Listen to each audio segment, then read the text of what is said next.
I'm George Nordhaus, and this is Monday morning, and we've got a very interesting one for you today, particularly if you're interested in money, and who isn't? Free money, huh? Contingencies. We've got the authority on this, I think. Chris Burand, Burand and Associates. He's in Pueblo, Colorado, which is very close to where I am, as a matter of fact, and we're holding up the West.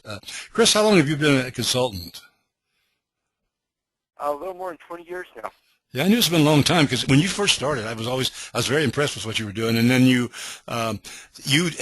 those days, and I think still, you as a consultant, you would go into agencies. You're the only one that I knew who had a complete understanding of and list of, if I can use that word, contracts between agencies and companies. And you used to say, and I never heard anybody refute this, that when you would go into an agency, you could say, okay, here's your contracts that you have with your present companies, but look, here's this and this and this, and you always paid for yourself in that alone and whatever else you did. I don't know, you still do that? Yeah, we still do that all the time. That's amazing. I mean, anybody listen to this, there's a wonderful opportunity for it. And then but you also consult on everything. What's your main thing after that? We do a lot of work with agencies to in strategic planning, whether it has to do with their valuations or perpetuations. And then I'm also one of only a couple or three people that are certified by both the largest E&O providers to insurance agencies as an E&O auditor. Oh, that's a big thing. Boy, agencies can't afford not to have that. Well, let's talk about free money and contingencies, but let's go to one thing we want to tell you because of the nature of this thing. Let's go and show them the disclaimer if we can, Chris. The disclaimer tells you this because he's talking about money here, and he's talking about a lot of things, and what he's doing, and properly so, is that we can't recommend a policy and so forth, and without complete understanding. And at any rate, that's a disclaimer. Read it because it's very, very important in this. We don't usually do this, but in the case of this type of a presentation, we're glad to do it because it really gets into the money. So where do we go from here? What's the value proposition, Chris? All right, value proposition is that if you use a profit margin of 5% today in today's world for independent insurance agents, excluding contingencies, and the actual profit margin for agencies in today's world excluding contingencies is 0%. In today's world, agencies are making, on average, according to the latest study presented by the folks, the GPS study at CIC, is that it's zero. Agencies make no money today without contingencies. Wow, I didn't know that. That's scary. Yeah, so it is scary. It's a tight market. So let's use 5%. How much money does an agency have to write? How many policies do you have to write? How many accounts do you have to write to make $100,000 in profit? Well, you got to write $2 million in commissions. So we can go out. That's a lot. We can go out. I don't know too many agencies today that can just go out and say we're going to write $2 million more in commissions. That's more than most agencies are in size. So you earn premium. Pardon? That's more than they are in premium, a lot of them. Yeah, exactly. It's a lot of money. So we can go out, maybe find $100,000 in savings, but other than cutting the agency owner's own compensation, where are you going to find it? And that's a lot of savings to cut. Or maybe we can get the carriers to pay more money. Or maybe we can do some combination of the three. But strategically, because we have a serious profit compression occurring in the industry that's not going to be solved by a hard market by any means of imagination, what strategy does the agency have to solve the profitability problem? And one of the solutions is negotiating your contracts and understanding your contracts. And to do either, one has to analyze the contingency contracts first. We can't take advantage of all the free money. And believe me, agencies 20-some years ago when I started were leaving a lot of money on the table, and they're still leaving a lot of money on the table. And one of the reasons is that there's an inadequate amount of time spent analyzing contingency contracts. Here's an example of how a lot of money can be left on the table. This is a real-world example. This is for a client of mine. We had 6 carriers that we were analyzing for them. And we do everything on an apples-for-apples basis. And that's really important to do everything on an apples-to-apples basis, which typically requires programming skills. So we build a computer model of every contingency contract that we analyze. We have dozens and dozens, hundreds of computer models now. So at a 45% loss ratio and a 90% retention rate, 5% growth, this book of business is 100% commercial lines, and the earned premium to written premium ratio is 97%. Now, we don't have time today to get into the whole IBNR question, so for simplicity, we just assume that we have 0% IBNR charges. In this case, the question becomes, why do business with companies A and F? They don't pay any contingencies at a 45 loss ratio. Now, if a company says that they can't afford to pay a contingency at a 45 loss ratio, I'm here to tell you that company's got way more serious problems than not paying you a contingency. Every company should be profitable at a 45% loss ratio. In fact, they should be very profitable if they're well run at a 45% loss ratio. So why wouldn't they be paying a contingency? Even at that number of increased sales that I just showed you, say $2 million, the difference between 0 and what company D will pay is approximately $75,000 a year. This is not a one-time event. This is $75,000 more every year. And at larger volumes, it's as much as $200,000+ a year. Mm-hmm. So we're talking some very serious money being left on the table. Agencies doing business that have good loss ratios and doing business with companies A and F. There's really no reason for that. We always choose the companies, have our clients choose the companies to be as equal as possible, so that we're not comparing a work comp only rider to a general rider, for example. Try to match the carriers as closely as possible. We also analyze these contracts based on a loss ratio basis. So this is at a $1 million, and all the other variables stayed the same. You can see here in this chart that even at a 25% loss ratio, which is excellent, as everyone listening knows, Company F only pays $20,000 in bonuses on $1 million. That is, that's just kind of chump change, really. You look at what Company B will pay for the same 25% loss ratio, the same $1 million, they pay almost $65,000. Industry average here would be probably close to $35,000 to $40,000. Why business with Company F? There's not a scenario that we've looked at or that we ended up looking at for this client. And we looked at hundreds of scenarios for this client. Company F never paid well. Why Company A never paid well in any scenario? Why do business with Company A and F to begin with? Unless they're bringing something super special to the table, the agency is losing a lot of money.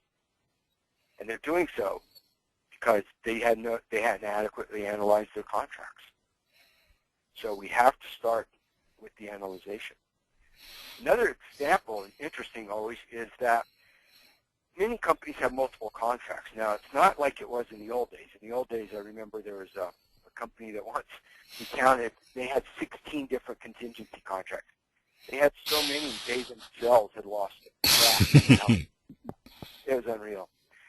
So most companies today only have one contract, but there's quite a number that still have multiple ones. But they themselves oftentimes do not know how their own contracts work, which is one of the reasons they sometimes hire me, the carriers, to help them develop and understand their own contracts. This is an example of the 2 contracts for the same company. One is advertised as the superior contract. Well, which one's superior?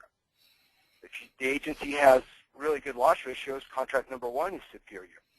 But if an agency has a 50% loss ratio, contract number 2 is superior. Don't be fooled just because a company says that a contract is superior. There's a company out there right now who has a superior contract that they advertise heavily. The reality is about 20%, 10 to 20% of the agents that have that contract would actually be better off with that company standard contract. And here's another example of what I'm talking about. The standard contract for this particular carrier pays way more if the agency has a fast growth rate than what is advertised as that particular company's top contract.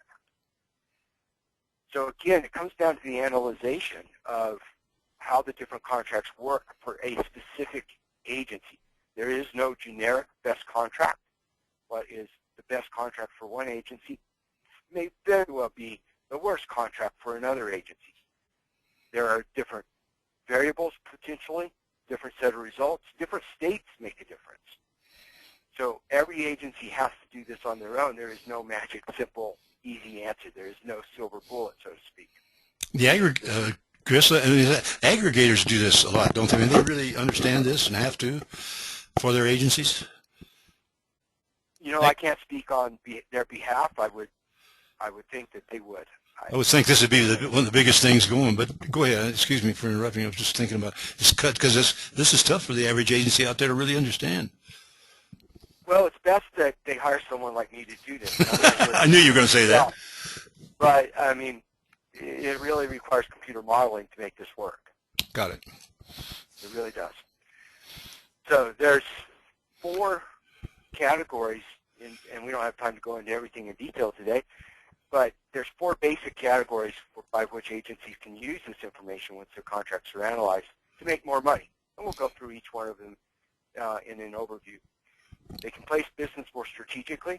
They can negotiate losses and reserves, use the contracts more strategically, the contracts themselves, and they can negotiate additional compensation. And a key point here, and it's part of the disclaimer, is that all of this can be done without ever putting your client's best interest at risk.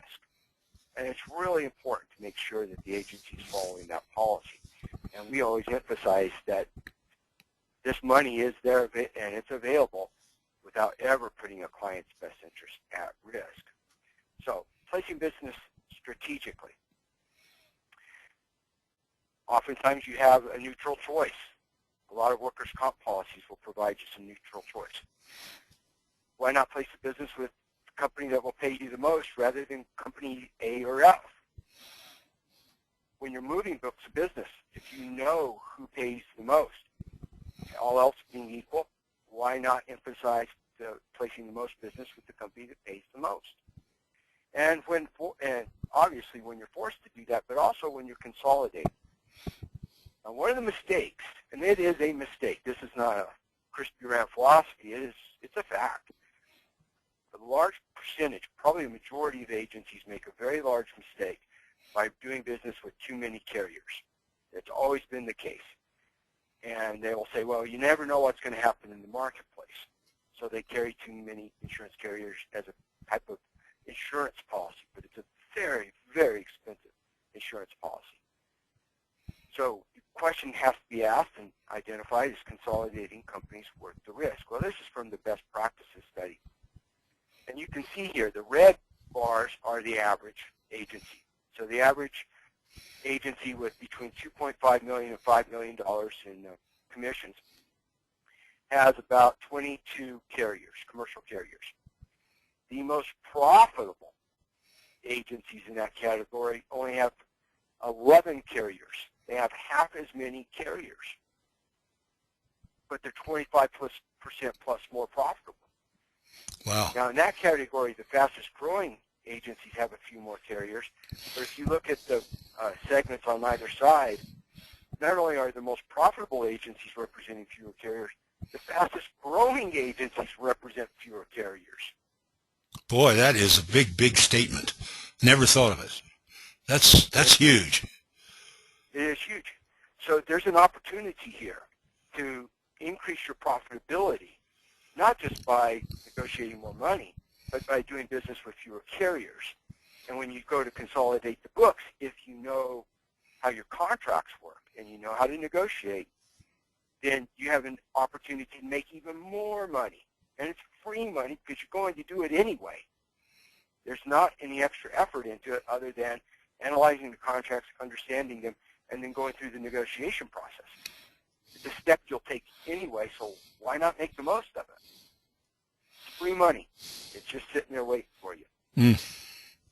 Even at the very least step, if you'll just eliminate your why companies, and the why companies are the companies where everyone in your office sits there, scratches their head, and goes, why do we represent these companies again? Remind me, help me understand this.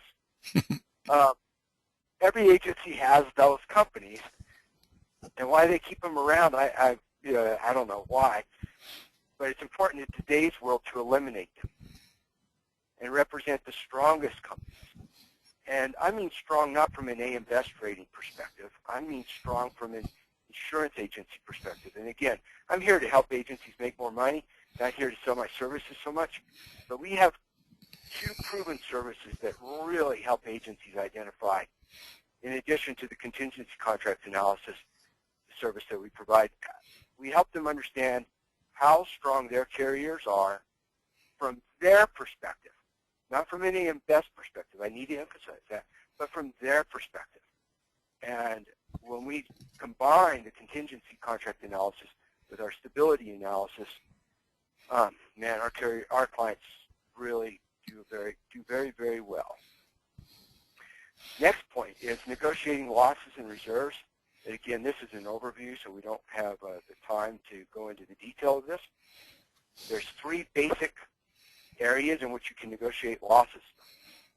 Negotiate your standard loss reserves. That's the sort of thing where if a company has $200,000 in reserves, and really, legitimately, there should only be $150,000, we'll negotiate that. There's a lot of times companies just automatically input numbers without thinking, where there's a mistake. There's a lot of reasons for it, but that's an opportunity to negotiate. Sometimes they don't close out claims at year end. Always make sure your companies are closing out the claims at year end. There's a couple exceptions to that, but generally speaking, that works. Negotiating takedowns is another one. Make sure you understand how your takedown provisions work. Quick story here.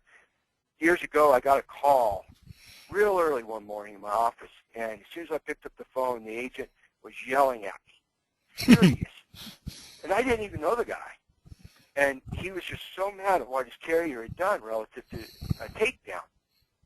And he had burned every bridge possible with that carrier, yelling at them right before he had called me. And what the carrier had done was perfectly right. A lot of times agents misunderstand how takedowns work, and they get very upset at their carriers, and they let their carriers know that they feel they're being cheated, when in fact they're not being cheated. Be real careful here. I see this happen on a pretty regular basis. Number 3 is negotiate IBNRs, and IBNRs are incurred but not reported losses. It's been amazing to me in doing this kind of consulting for 20 plus years, how many times carriers do not have, relative to the people designing and recording the losses relative to a contingency contract, how those folks within a company do not always have a full understanding of how their own company's IBNR schedule works. And so then this creates, it can be very confusing, but that means that's an opportunity for agents in those situations to negotiate. So don't ever forget that. Just because it's confusing, just because it's hard, doesn't mean opportunity doesn't exist. Number 3, use your contracts more strategically. A great example of that is choosing the right stop loss. So let's choose an agency that's got $500,000 in commission or in premiums with a carrier, and they've got a choice between a $500,000 and $1 million stop loss, and it's a 1-year contract. Well, the choice is easy. You choose $1 million, because it doesn't matter if you have a large loss in that scenario, you're going to have at least 100% loss ratio. So just go for broke. Go for the $1 million. It doesn't make a difference. Now, as you get a larger and larger volume, the math changes. And this is really a mathematical equation here. So you go up to, say, $2 million, and you have a choice between $500,000 and $1 million, and the cutoff for the loss ratio is, say, 55. Well, if you're normally running a 50% loss ratio, that million might still make sense. But if you're normally running a 25% loss ratio in that scenario, that $500,000 stop loss might make more sense. So some math needs to be done. But I see agencies regularly leaving a lot of money on the table by choosing the wrong stop loss. And the decision, from a mathematical perspective, is really simple. The odds are pretty much 100% in your favor as to what the right decision is. So next, know your contract thresholds. That's pretty easy, except that in the tables sometimes, in the contingency contract tables, there are sometimes inflection points that are not necessarily easy to see. When we do our computer modeling, we're able to identify those inflection points pretty easily, and when we provide our reports back to clients, we identify the key inflection points specific to their book of business by company. Last but not least, strategically use your contracts, but make sure you check for mistakes. There's a lot of different kinds of mistakes that occur. We don't see mistakes as often as we used to. Companies' computer programming has become better, but we still see these mistakes. We recently had a client make an extra $15,000 on a mistake we helped them identify. And last but not least, negotiate additional compensation. One is make sure just to obtain any additional compensation. A mistake and an opportunity is that ask for open-ended compensation. Don't focus just on contingencies or just on commissions. It's way better, far more successful to ask the company, is there anything that we can do that will enable you to pay us more money? And just leave it open-ended. Because if an agent just says, can you give me a better contingency contract? A lot of times the answer is no. And the company is under no obligation to say, well, no, I can't give you a better contingency contract, but I can pay you extra out over here. The agent needs to lead that discussion. And honestly, George, this is one of the things that's always puzzled me with a lot of agencies out there, is why they won't ask that open-ended question. And what I've learned through time is that a lot of agency owners are afraid to ask it. They feel it's confrontational in some way, shape, or form. Whereas the companies are pretty much expecting the agency to ask that question. So the agencies are just leaving money on the table. You can obtain better contracts if better contracts exist. And with some contracts, there are provisions within the contract that can be negotiated. Again, sometimes it's obvious, but a lot of times it's not, and it's important. That's where we can come in and play a role to help them identify those provisions. A real important point, you mentioned aggregators earlier. A really important point is that a lot of the clusters being formed today and some of the aggregators that have been formed people are joining these organizations or forming these organizations, and agencies are managing their own shops based on their misunderstanding of how contingency contracts really work. And this has implications, real negative implications. Let me show you an example of this. This is a graph where I took 12 national and regional carriers and analyzed whether or not they pay for volume. Everyone thinks companies pay more for volume because they look at it on a dollar basis, just like the very first chart, the very first graph that I showed you, it was on a dollar basis on the y-axis. The right way, honestly, to do this is to do it on a percentage basis as if the contingency was a commission. This is what this chart does. So it'd be too cluttered to show all of the companies. So what I've done is I've shown two companies, the very bottom two, that don't pay anything for volume. It doesn't matter if you've got $400,000 or if you've got $5.5 million. These companies pay just exactly the same thing for all practical purposes in contingencies. They don't pay anything extra for volume. In fact, most companies don't pay any material extra amount for volume. You see the upper two lines, kind of greenish lines, and the company A pays very slightly more. Company B is one of the few companies in the in the whole industry that actually pays more for volume. The middle line there, this grayish silver line, is actually just a fantastic line to explain how contingency contracts work and the big misunderstanding that exists. Companies generally pay more for volume up to about $1 million in premium volume. But if you look at this chart, from about give or take about $1.1, $1.2 million in premium volume, all the way up to $5.5 million, they only pay 0.5%. This is the industry average, 0.5% extra. Yet the volume is increasing 500%. 500% at more volume for 0.5 percentage point more in profit sharing. Something's wrong with that. Well, I don't know if there's something wrong with it. It's the way it works. It's a fact. Okay. It is just a fact. And agencies do not understand this. So they think that by joining up and joining up and joining up, that companies will just pay them more because of the volume. That's not the way most contingency contracts work. Now, if you're an aggregator or there's other ways in making the money, but it's not here. Company contingency contracts are heavily correlated to the loss ratios still to this day.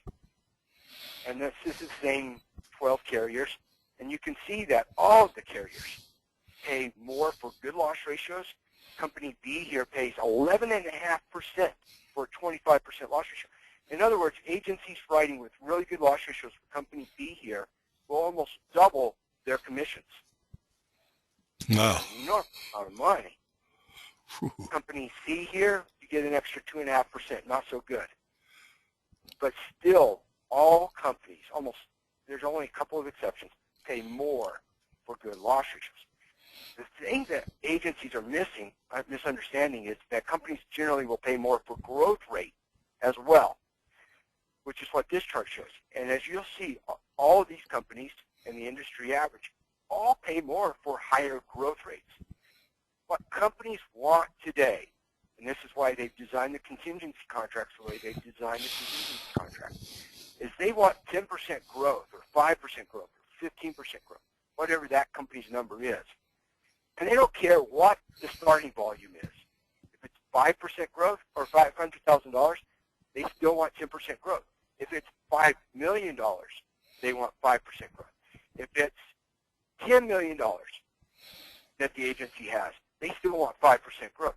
They want a high growth rate more than they want a large volume. The growth rate, not the volume, is the driver. And so when people join a cluster or form a cluster, the growth rate doesn't typically go up. In fact, there's an argument to be made in a lot of cases that the growth rate declines. Mm-hmm. So there's not really an advantage in and of itself that way. Agencies can make a lot more money if they understand these points. If they're just joining a cluster because they think that because I got $5 million instead of $4 million to go on, I'll make more money, that's not true. I'll give you an example of that. I got a call between two agencies that had joined a book of business. They each had $1 million. Yep. So now they got $2 million. Before, I use a simplified example. Let's say they both made $25,000 in contingencies. Now they were going to make $51,000. They called and they said, "But Chris, you're wrong. We're now making $51,000 for it. Before we only made $25,000." That's not right. No. Now they're making $25,500. So for all the troubles, they'll make $500 more. They're forgetting to divide in two. Wow. Wow. Wow. Wow. That's amazing. Amazing to me. I see this all the time, and it's really leading to some real liabilities, real issues. So done right, kind of to summarize a little bit, it's a win-win for everybody, and it's a win-win for the carriers because, look, they're going to get less competition, and this is important. AIG had a press release a few weeks ago that said they're going to begin rating agencies on the quality of the work that the agencies provide. Well, a lot of companies are going to be doing that if they're not already doing that, but they're doing it more quietly without a press release. Companies understand that agencies who provide them second, third, fourth, fifth shot are more expensive. They want to decrease their own expenses. And so they're going to start rating agencies. And as a result, an agency can come to a company and say, look, if you work with me, you get less competition, you get first shot at new business, you get first shot at consolidation, no adverse selection because you're getting first shot. Contingencies are cheaper than commissions. Now, not all companies recognize that because of the way companies do their budgeting processes, but they are. Contingencies are far cheaper than commissions because companies only pay contingencies if they're profitable. They pay commissions without regards to whether or not they're profitable. So companies make more money when they have a good contingency program. Agencies gain because they're going to be doing business with fewer carriers, which means better underwriting, better compensation, simpler lives for their staff and believe it or not, even their producers, because if you have fewer companies demanding ever more business, because every company needs a 5% growth rate, and you can make the companies that you do continue to contract with happier. Believe it or not, the fewer companies that an agency has done right reduces E&O exposures. Because in today's world, if you've got 50 different carriers and brokers, which is not an unusual number by any means, the staff has to know all those carriers and brokers' rules. And that's a lot to know. And the thing to remember is that carriers are suing their own agencies a lot more often than they did 20 years ago when I started. So that is not a small point. And because the staff doesn't have to know as many rules, they can be more productive. So not only does an agency gain more in the top line revenue, but the bottom line increases as well. It's a huge win-win. So the value proposition, again, the average agency profit margin equals the average contingency earned. At $50,000 of profit, then that equals $714,000 in revenue. Make $50,000 more by running your business smarter, negotiating with carriers, being more efficient, or maybe you can go out and find $714,000 more in revenue. So it's free money. Done right, it's a win-win for everybody involved. No questions asked. And again, this is my disclaimer, but it's also a disclaimer for all of you. This can all be done without ever putting your client's best interest at risk. And we're an advocate of negotiating contracts, placing business, so that no client, no insured, their best interest is never put at risk. Wow. Well, there's your contact information. I tell you what, Chris, I've been so silent because I've been learning, and it's just amazing. I had no idea all this was as complicated as it is. And because I've never done that. I've never run an agency per se. I've always been, on the outside working in marketing. Wow. Well, guys, I think you got the message. If you didn't, you haven't been paying attention. I would take this particular webinar and make sure that everybody in your agency who deals with the company on these things has seen it, and you guys can have a discussion. This is a good one for a company meeting too, an agency meeting too, Chris. So listen, thank you very much for what you've done. It's a wonderful job, and I look forward to working with you another 20 years. How's that? Oh, I'd like to do that, George. Thank you. All right, and in the meantime, folks, go back to your email, and you can always go to see the archives there. It's archived two places, on AgenciesOnline.com and on Rough Notes, and also you see the link to the Insurance Community Center quiz flash and the Agencies of America E&O tip. So go back to that, and in the meantime, thanks again, Chris, and I'll see you guys next Monday morning.